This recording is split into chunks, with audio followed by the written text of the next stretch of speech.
নমস্কাৰ মোৰ প্ৰিয় ভাই বন্ধুসকল আজি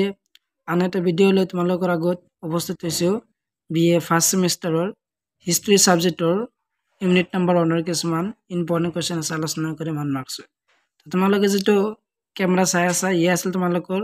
BA ফাৰ্ষ্ট ছেমিষ্টাৰৰ হিষ্ট্ৰী ছাবজেক্ট প্ৰথম চেপ্টাৰ তো প্ৰথম চেপ্টাৰ টপিক এটা তোমালোকে চাই লোৱা এই টপিকৰ ভিতৰত তোমালোকৰ আজি ইম্পৰ্টেণ্ট কুৱেশ্যন আনসাৰ আলোচনা কৰিম তোমালোকে ফাইনাল এক্সামিনেশনৰ কাৰণে 2024 তো আহা তোমালোকে ইম্পৰ্টেণ্ট কুৱেশ্যনবিলাক তোমালোকে চাই লোৱা তো তোমালোকৰ অতিজম প্ৰশ্ন উত্তৰ দিয়া আছে তো তোমালোকে প্ৰথম কুৱেশ্যনটো তোমালোকে চাই লবা তো প্ৰথম কুৱেশ্যনটো হল যে প্ৰাচীন ভাৰতৰ ইতিহাসৰ সমলবোৰ কি কি তো এৰ আনসাৰ দিয়া আছে প্ৰাচীন ভাৰতৰ ইতিহাসৰ সমলবোৰ হল দেশীয় সাহিত্য বৈদেশিক সাহিত্য লিপি মুদ্ৰা আৰু ভগ্নাৱশেষ আৰু 2 নম্বৰ কোশ্চেন দিয়া আছে তোমালোকে লিপি বুলিলে কি বুজা তো লিখাৰ পদ্ধতিকে লিপি বুলি কোৱা হয় এইবিলাক ইম্পৰ্টেন্ট হয় তোমালোকৰ কাৰণে এইবিলাক জাতক বুলিলে কি বুজা তো জাতক হল পুথি জাতকবোৰ পালি ভাষাত লিখা হৈছিল তো জাতক হল পুথি আৰু জাতকবোৰ পালি ভাষাত লিখা হৈছিল তো এইবিলাক তোমালোকে ভালকৈ চাই লবা আৰু তোমালোকৰ নেক্সট প্ৰশ্নটো হল বা নেক্সট কোশ্চেনটো হল যে কোশ্চেন নম্বৰ 6 ভাৰতৰ প্ৰাচীনতম সাহিত্য কি আছিল তো ভাৰতৰ প্ৰাচীনতম সাহিত্য কি আছিল তো ঋগ্বেদ হল ভাৰতীয় প্ৰাচীনতম সাহিত্য আৰু তোমালোকৰ 7 নম্বৰ কোশ্চেনটো হল যে দুখন বৌদ্ধ সাহিত্যৰ নাম লিখা ইম্পৰ্টেন্ট এই কোশ্চেনটো এবাৰ এক্সামৰ কাৰণে দীপবংশ আৰু মহাবংশ হল দুখন বৌদ্ধ সাহিত্য আৰু কোশ্চেন নম্বৰ 8 হল যে ইণ্ডিকা নামৰ গ্ৰন্থ কোনে ৰচনা কৰিছিল তো ইণ্ডিকা নামৰ গ্ৰন্থখন মেগাস্থানিছে ৰচনা কৰিছিল জুৱা এক্সামত আহিছিল এইটো তোমালোকৰ 2023 ত আহিছিল final এক্সামিনেশনতে কোশ্চেনটো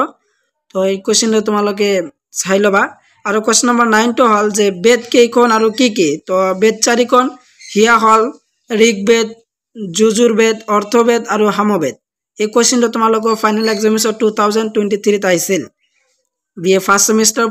BA first semester history সাবজেক্টৰ এইবিলাক হল ইম্পৰ্টেন্ট কোশ্চেন আনসাৰ গোটেইবিলাক তোমালোকে ভালকৈ চাই লোৱা আৰু হল তোমালোকৰ নেক্সট কোশ্চেনটো হল যে কোশ্চেন নম্বৰ 10 বৈদিক যুগৰ পৰিয়ালৰ মুৰব্বীজন কোন আছিল তো ইয়াৰ আনসাৰত দিয়া আছে তোমালোকৰ যে বৈদিক যুগৰ পৰিয়ালৰ মুৰব্বী হল গণপতি আৰু কুলপতি তো বৈদিক যুগৰ মুৰব্বী দুজন কুলপতি আৰু গণপতি আছিল আৰু কোশ্চেন নম্বৰ 12 যে সতীপ বুলিলে কি বুজা সতীপ হৈছে বৌদ্ধ ধৰ্মৰ পৃথক বা চিহ্ন তো সতীপ হল তোমালোকৰ বৌদ্ধ ধৰ্মৰ পৃথক বা চিহ্ন আৰু কোশ্চেন নম্বৰ 13 হিন্দু পতাকাত আৱিষ্কাৰ হোৱা এবিধ গুৰুত্বপূৰ্ণ সমল উল্লেখ কৰা তো ইয়াৰ আনসাৰ দিয়া আছে তোমালোকৰ হিন্দু পতাকাত আৱিষ্কাৰ হোৱা এবিধ গুৰুত্বপূৰ্ণ সমল হল তাম আৰু কোশ্চেন নম্বৰ 14 টো তোমালোকে মন কৰা যে হৰ্ষচৰিত পুথিৰ লেখক কোন তো ইয়াৰ আনসাৰ দিয়া আছে তোমালোকে বাণভট্ট হৰ্ষচৰিত পুথিৰ লেখক কোন বাণভট্ট এই কোশ্চেনটো তোমালোকৰ 2024 ত আহিছিল সেশনাল এক্সামত আহিছিল 2023 ত এই কোশ্চেনটো তোমালোকে ভালকৈ চাই লবা আৰু কোশ্চেন নম্বৰ 15 টো হল ভাৰতৰ প্ৰথম বুৰঞ্জীমূলক পুথিখনৰ নাম কি তো ইয়াৰ আনসাৰ দেশ ভাৰতৰ প্ৰথম বুৰঞ্জীমূলক পুথিখনৰ নাম ৰাজতৰংগিনী ইয়াৰ লেখক হল কলহন তো ৰাজতৰংগিনী আৰু ইয়াৰ লেখক আছিল কলহন আৰু কোশ্চেন নম্বৰ 16 টো ভেৰি ইম্পৰ্টেন্ট তোমালোকৰ এক্সামৰ কাৰণে বৌদ্ধ সাহিত্যৰ ভাগ কেইটা কি কি তো বৌদ্ধ সাহিত্যৰ ভাগ তিনিটা তো তিনিটা হল যে জাতক পিটক আৰু নিকায় আৰু কোশ্চেন নম্বৰ 17 যে অভিধৰ্ম কোশ পুথিৰ লেখক কোন আছিল ভেৰি ইম্পৰ্টেন্ট বন্ধু আছিল অভিধৰ্ম কোশ পুথিৰ লেখক আৰু কোশ্চেন নম্বৰ 18 টো হল যে পঞ্চসিদ্ধান্তিক গ্ৰন্থৰ ৰচক কোন আছিল তো ইয়াৰ আনসাৰ দিয়া আছে কি বৰাহমিহিৰ তো বৰাহমিহিৰ আছে পঞ্চসিদ্ধান্তিক গ্ৰন্থৰ ৰচক আৰু কোশ্চেন নম্বৰ 19 টো হল যে সৰ্বপ্ৰথম দশমিকৰ গণনা কোনে আৰম্ভ কৰিছে তো আৰ্যভট্টই সৰ্বপ্ৰথম দশমিকৰ গণনা আৰম্ভ কৰিছিল আৰু কোশ্চেন নম্বৰ 21 টো হল যে হিন্দু সভ্যতাৰ যুগৰ দুখন প্ৰধান চহৰৰ নাম উল্লেখ কৰা তো ইয়াৰ আনসাৰ দিয়া আছে যে হিন্দু সভ্যতাৰ যুগৰ দুখন প্ৰধান চহৰৰ নাম হল মহেঞ্জোদাৰো আৰু হৰপ্পা তো হিন্দু সভ্যতাৰ যুগৰ দুখন প্ৰধান চহৰৰ নাম আছিল মহেঞ্জোদাৰো আৰু হৰপ্পা আৰু কোশ্চেন নম্বৰ 22 হিন্দু সভ্যতাৰ যুগৰ প্ৰথম আৱিষ্কৃত হোৱা এখন চহৰৰ নাম লিখা তো এখন চহৰৰ নাম হল হৰপ্পা হিন্দু সভ্যতাৰ যুগৰ প্ৰথম আৱিষ্কৃত হোৱা এখন চহৰৰ নাম হল হৰপ্পা আৰু তোমালোকৰ আগত যেবিলাক মই কোশ্চেন আনসাৰ আলোচনা কৰি আছো গোটেইবিলাক ইম্পৰ্টেন্ট হয় তোমালোকৰ এক্সামৰ কাৰণে ভালকৈ তোমালোকে চাই লবা আৰু তোমালোকে নেক্সট খিনি লৈ তোমালোকে চাই থকা তোমালোকৰ নেক্সট কোৱেশ্চনটো হল যে তোমালোকে পেজ নম্বৰ 7 দি আছে মডেল পেজ নম্বৰ 7 আৰু নেক্সট কোৱেশ্চনটো হল যে কোৱেশ্চন নম্বৰ 28 ভাৰতবৰ্ষৰ আটাইতকৈ প্ৰাচীন ধৰ্মপতিখনৰ নাম কি আছে নাম কি লিখা তো ভাৰতবৰ্ষৰ আটাইতকৈ প্ৰাচীন ধৰ্মপতিখনৰ নাম হল ঋগবেদ হল ভাৰতবৰ্ষৰ আটাইতকৈ প্ৰাচীন ধৰ্মপতি আৰু কোৱেশ্চন নম্বৰ 29 টো হল যে বৈদিক যুগৰ চতুৰ্থখন গ্ৰন্থখনৰ নাম লিখা তো বৈদিক যুগৰ চতুৰ্থখন গ্ৰন্থৰ নাম হল অৰ্থবেদ ইম্পৰ্টেন্ট হয় বিলা কোৱেশ্চন আৰু কোৱেশ্চন নম্বৰ 31 যে চতুআশ্ৰম বুলিলে কি বুজা তো চতুআশ্ৰম হল জীৱনৰ চাৰিটা পৰ্যায় যেনে ব্ৰহ্মচৰ্য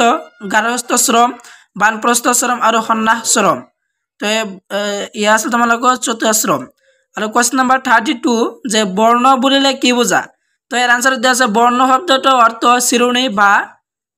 শিরোনী বুলি বুজিব লাগিব তো বর্ণ বুলিলে বর্ণ শব্দৰ অৰ্থ শিৰোনী বুলি বুজিব লাগিব আৰু কোৱেশ্চন নম্বৰ 35 টো হল যে ঋগবেদ প্ৰধান সতীত্ৰ সমূহৰ কেতিয়া ৰচনা কৰা হৈছিল